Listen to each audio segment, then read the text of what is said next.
All right guys, Chris with Drive Motorsports here. We got something a little different today. We got a Honda Talon. This is the 1000R. The guys from Honda Suzuki of Lynchburg stopped by.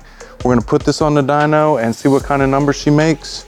This is 100% stock. And then they're gonna add a turbo kit to this and we're gonna dyno it again and see what she makes after that, so.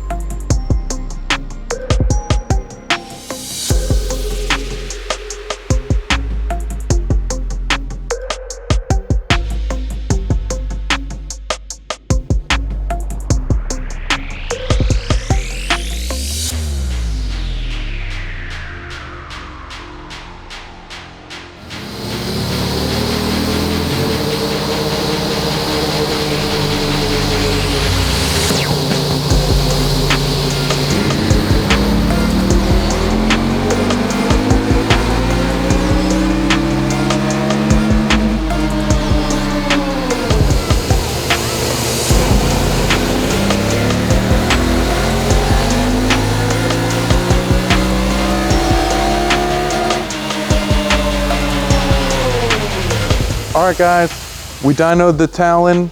This is a 1000R, 100% stock. It's got a little different wheels and tires on it. And she made 79 horsepower and 61 foot-pounds of torque. The guys from Honda Suzuki of Lynchburg are gonna put a turbo on this thing, bring it back, and we're gonna dyno it again and see what kind of difference she'll make on the dyno. So stay tuned for that and look for more videos from Driver Motorsports.